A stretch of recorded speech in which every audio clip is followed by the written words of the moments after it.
America के Washington में गजब की सर्दी पड़ रही थी और पूरा शहर बर्फ में ढका हुआ था, लेकिन इतनी बर्फबारी होने के बाद भी वॉशिंगटन नेशनल एयरपोर्ट चालू था और वहां से एक के बाद एक फ्लाइट टेक ऑफ कर रही थी।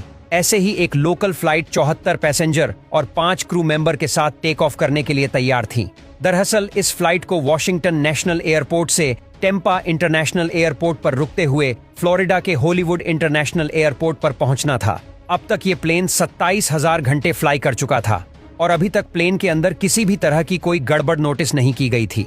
इस फ्लाइट की कमान 34 साल के लेरी एम वीटल के हाथों में थी, जिन्हें 8300 घंटे का फ्लाइंग अवर्स का एक्सपीरियंस था, और फर्स्ट ऑफिसर की जिम्मेदारी 31 साल के रोजर ए पेटिट के कंधों पर थी, जिनके पास 3300 घंटे का फ्लाइंग एक्सपीरियंस था। वॉशिंगटन में उस दिन सुबह से ही भारी बर्फबारी हो रही थी, जिसके चलते दोनों पायलट 1:30 बजे एयरपोर्ट पहुंच जाते हैं, क्योंकि उस समय वॉशिंगटन नेशनल एयरपोर्ट पर एक ही रनवे हुआ करता था, जिस वजह से एयरपोर्ट स्टाफ को हर आधे घंटे के बाद बर्फ साफ करने के लिए पूरा एयरपोर्ट बंद करना पड़ता था। यानी कि फ्लाइट ऑलरेडी 35 मिनट लेट हो चुकी थी।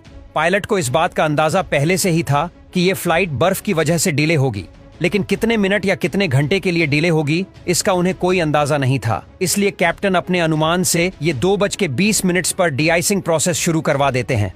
और 1982 के दौर में डी-आइसिंग प्रोसेस को लेकर बहुत ज्यादा टेक्निकल नॉलेज किसी के पास नहीं था। उस समय डी-आइसिंग का मतलब बस प्लेन से बर्फ को हटाना होता था और प्लेन के लेफ्ट विंग से बर्फ हटाने का काम शुरू हो जाता है। मगर इतने में ही उन्हें एटीसी से खबर मिलती है कि रनवे को क्लियर होने में अभी 20 मिनट और लगेंगे और उसमें भी आपका प्लेन टेक ऑफ करने के लिए 12वें नंबर पर है। और इतना सुनकर कैप्टन डी-आइसिंग की प्रोसेस रुकवा देते हैं। फिर 20 से 25 मिनट बाद जब उन्हें रनवे क्लियर होने की खबर मिलती है, तब 2:55 पर वो फिर से अपने प्लेन की डी-आइसिंग शुरू करवाते हैं। और यहीं पर एक बड़ी गड़बड़ होती है। असल में इस बार डी-आइसिंग करने के लिए एक अलग टीम आती है और न जाने कैसे ये टेम्परेचर को गलत माप लेते हैं और राइट साइड वाले विंग को गर्म पानी में 20 से 30% ग्लाइसोल मिक्स करके उसकी डी-आइसिंग कर देते हैं, जबकि पहले वाली टीम ने लेफ्ट विंग को साफ करने के लिए 30 से 40% ग्लाइसोल इस्तेमाल किया था। यानी दोनों विंग की डी-आइसिंग अलग अलग तरह के फ्लूइड से की गई थी, जो काफी खतरनाक माना जाता है। दरअसल आज के टाइम में हर एयरलाइन को पता है कि एरोडायनेमिक्स को ध्यान में रखते हुए प्लेन की डी-आइसिंग यूनिफॉर्म होनी चाहिए, मगर 1982 के उसे दौर में ये जानकारी किसी को नहीं थी। अब एक तो फ्लाइट पहले ही काफी लेट हो चुकी होती है और ऊपर से पीछे कई सारी दूसरी फ्लाइट होने की वजह से कॉकपिट में थोड़ी हड़बड़ाहट शुरू हो जाती है। ऐसी हड़बड़ाहट में कैप्टन इस फ्लाइट की सबसे बड़ी गलती कर बैठते हैं। असल में आफ्टर स्टार्ट चेकलिस्ट पढ़ने के दौरान फर्स्ट ऑफिसर जब एंटी आइस बोलते हैं तो इस पर कैप्टन जवाब देते हैं ऑफ, यानी टेक ऑफ के दौरान इंजन का एनटीआई सिस्टम जो ऑन होना चाहिए था वो ऑफ ही रह गया था। और चेकलिस्ट ट्रेडिंग में ऑफ बोलने के बावजूद दोनों में से किसी पायलट का ध्यान इस तरफ नहीं जाता।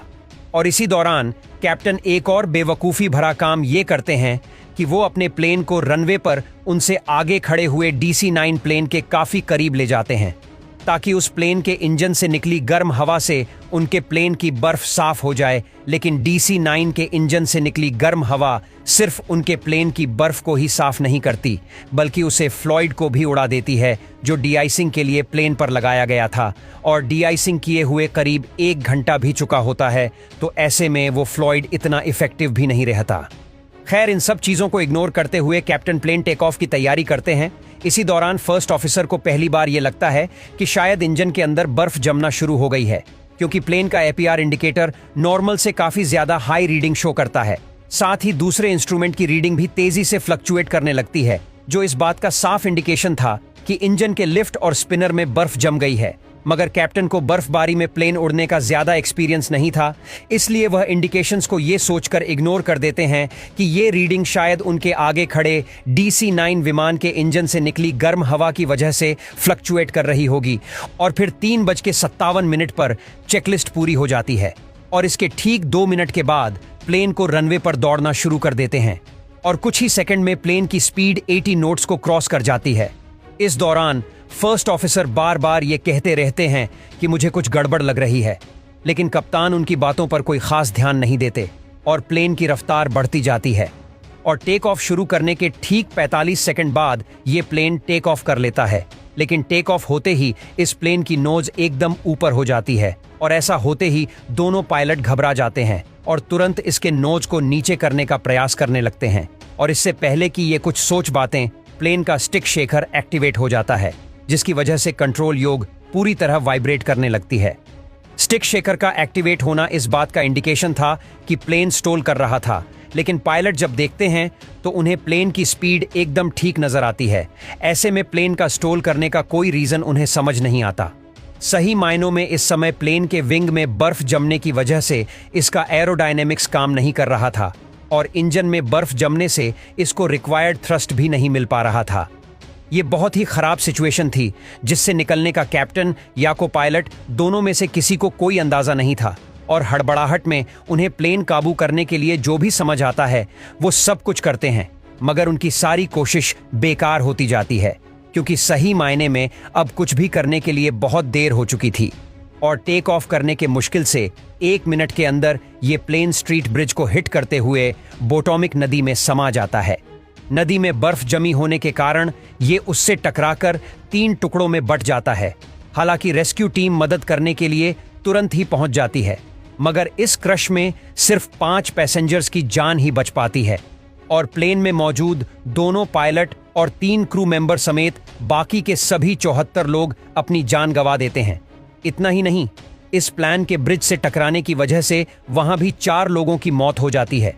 खैर, बाद में इस हादसे की जांच होती है और पता चलता है कि इस घटना के होने के पीछे कोई एक नहीं बल्कि अलग अलग कारण और कैप्टन के द्वारा की गई कई गलतियां थीं।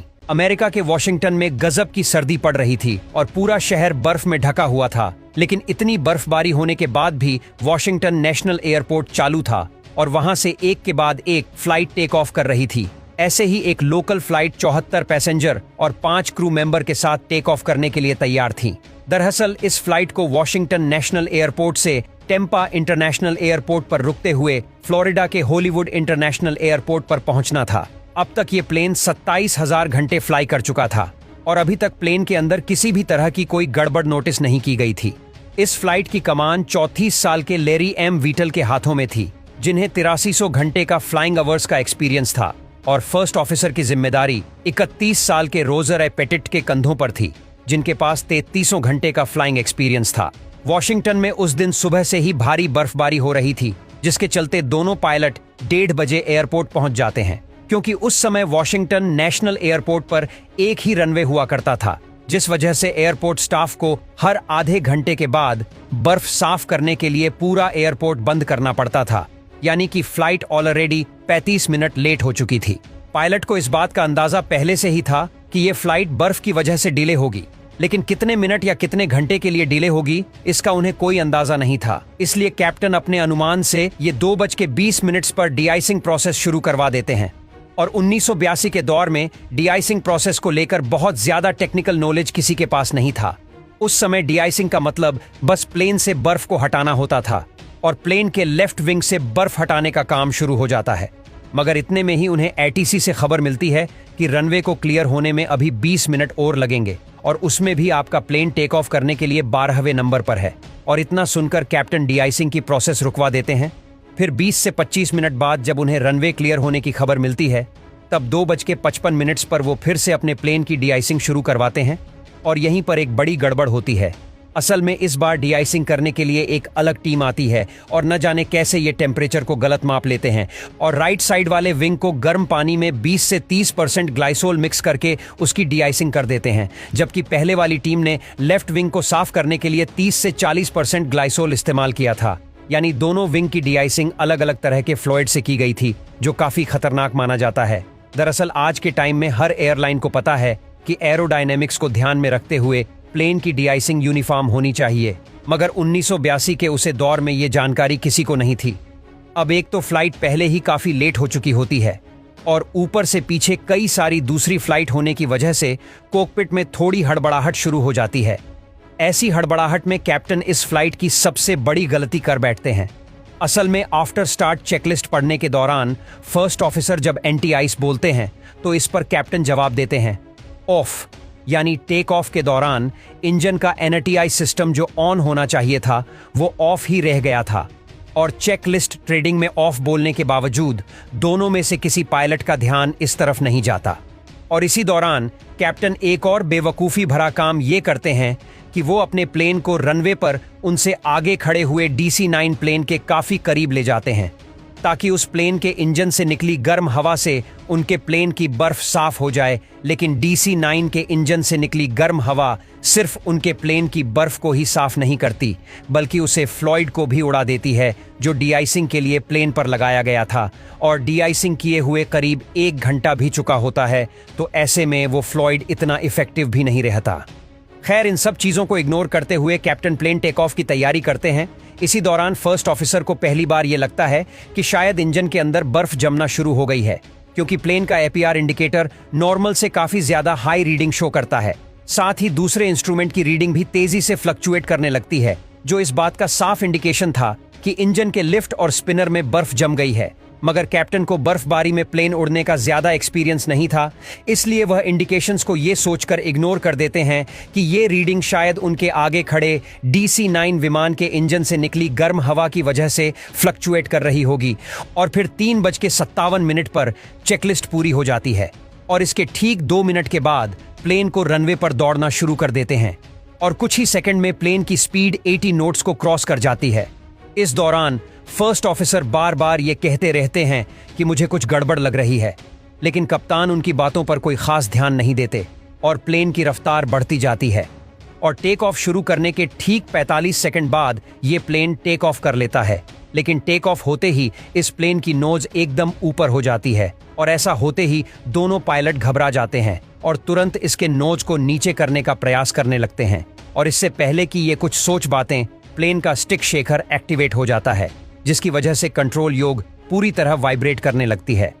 स्टिक शेकर का एक्टिवेट होना इस बात का इंडिकेशन था कि प्लेन स्टॉल कर रहा था, लेकिन पायलट जब देखते हैं तो उन्हें प्लेन की स्पीड एकदम ठीक नजर आती है। ऐसे में प्लेन का स्टॉल करने का कोई रीजन उन्हें समझ नहीं आता। सही मायनों में इस समय प्लेन के विंग में बर्फ जमने की वजह से इसका एरोडायनेमिक्स काम नहीं कर रहा था और इंजन में बर्फ जमने से इसको रिक्वायर्ड थ्रस्ट भी नहीं मिल पा रहा था। ये बहुत ही खराब सिचुएशन थी जिससे निकलने का कैप्टन या को पायलट दोनों में से किसी को कोई अंदाजा नहीं था और हड़बड़ाहट में उन्हें प्लेन काबू करने के लिए जो भी समझ आता है वो सब कुछ करते हैं, मगर उनकी सारी कोशिश बेकार होती जाती है क्योंकि सही मायने में अब कुछ भी करने के लिए बहुत देर हो चुकी थी और टेक ऑफ करने के मुश्किल से 1 मिनट के अंदर ये प्लेन स्ट्रीट ब्रिज को हिट करते हुए पोटोमैक नदी में समा जाता है। नदी में बर्फ जमी होने के कारण ये उससे टकराकर 3 टुकड़ों में बट जाता है।